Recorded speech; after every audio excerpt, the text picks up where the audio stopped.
Pulp of Mexico to save, 702-586-PULP. Give us a call and talk to Michael Byrne. Burner, so we had Coop on the show last week. He was in studio after Salt Lake City and kind of told us, what went down between you two guys and KTM really putting a lot of pressure on him after, a slow start to the year. I myself can't believe that they were on him that much that early. He's a two-time champion. But, yeah, kind of take us through your end of things with breaking up with Coop. Yeah, obviously, unfortunately, it didn't work out. Not everything you do in life always works out. But, no, we actually, Coop's a hard worker. We put in a lot of work in this off-season. Mm-hmm. He worked his butt off, and I think that showed when he showed up for the first race, So he'd never got on the podium at the first race before, so to get a second was, like a win to him. But right. Unfortunately, it didn't. In the end, it didn't work out. Now, you were probably like me, shocked that KTM was putting heat on him. He admitted that on the show.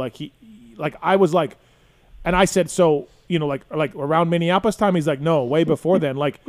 They didn't like this, that he left Aldon Baker. But as he was telling us, he was burnt out and he needed a change.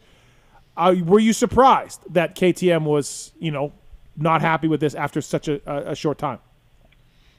Yes and no. Obviously, we knew it was going to be a tough, an uphill battle right from the get-go. But, we just tried to put in the work, and, unfortunately, it didn't go our way after a little bit. So, not much that I could do about it, and just kind of move on and learn from it. And were you happy with his work? Were you happy with his work ethic and everything that you were getting him to do, and and all that kind of stuff? Were you okay with all? Oh yeah. Did you feel like everything was good? There's no question that he, wasn't putting in the work, that he didn't want it. That there was a lot of work that was done. That was for sure. And December he looked and felt great. And, okay. But it's like anything. You don't know what issues are there until you race. So sure. You try and check off all the boxes that you can before you get there, and we felt like at that point we'd done that. He looked great on the bike, and everyone was saying, "Oh man, he looks so good for this." For right now, this point of the leading into a series. So, yep. But like I said, Coop and I both knew it was an uphill battle, so we just try to do what we could to make it happen. But like I said, sometimes things just don't work out. Are you pretty bitter? Are you pissed? Are you okay now? Have you worked it through? Because again, look, it was a new bike. Coop wasn't used to it. They got it late. They were testing it at the KTM shop only for a long time, right? They didn't want anybody to see it. All these things were going, and then I had someone at KTM tell me round 4 or 5, it's 50% Coop and 50% the bike, So they were admitting that they had teething things to go through on that bike. So it's just I feel like you got a raw deal here, Burner. I do. I feel like you got a raw deal because it was a new bike and everything. And I'm sure, Coop has made it known that he wasn't stoked on the bike, and he, they'll get better. They'll figure it out. But good God, man, I felt like, Kate, this was a little early. Yeah, obviously there was a lot of situations that wasn't in my control. My control at that point. My only job was just to make sure that Coop was training and he was putting in the work. Which he was. Yeah.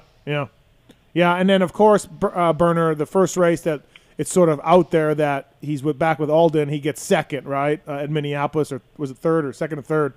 And everybody's just like, see, and I'm just like, hold on, like the people on YouTube and the people on Instagram. I'm like, hold on, you think in 7 days or 10 days, Coop, and Coop refuted that on the show last week too. But it just also people are like, oh look, see, and I'm just like, give me a break. I thought it had something to do with Lawrence's dad.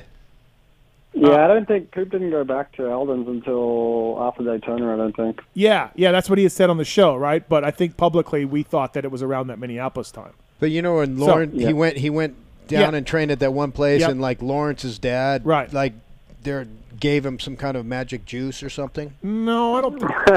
I'm just saying. That's the same place we were all training. Yeah, they were all okay. there. And then after Byrne, he was with Darren Lawrence doing Hunters and Jets program, and then he went to Aldon's. Okay. But in between there, he had made the podium right after a long break, and I think people were like, "Oh, look at that!" It's like, "Oh, Michael Byrne's not a good trainer." It's like, "Stop it, everybody, stop it!" You know, that's the part where where I was sticking up for you.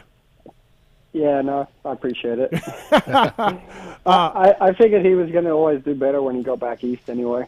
Right? Yeah, for sure. That's what I don't understand. Like, hey, Roger Ian, no kidding, calm down here. Like, this is a 2-time champion. He switched programs up. Give him. It's a brand new bike. Can you give him more than a month before you start freaking out? I don't know. I just I don't understand it. And I'll continue to wonder, you know, what went on and all of that stuff, Byrne. But hey, are you guys good, or did it get weird? If you see each other tomorrow, would you chat, or did it get ugly that way?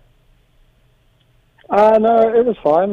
We just seen each other 2 nights ago at Justin's engagement party. So okay, all right, so good, all good then.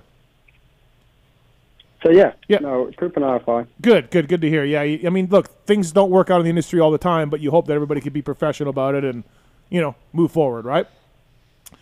Yeah, you got to be an adult sometimes. Yeah, yeah, sometimes, right? Yeah, exactly, sometimes. Not everyone has been though, Byrne, as you know. No, that's true. Right, there's been some people who haven't been adults about this stuff. So you're looking to get back into it, either as a manager or on a coaching level with the team, somebody. Yeah, no, for sure, and obviously, you know, these riding schools and stuff that I want to do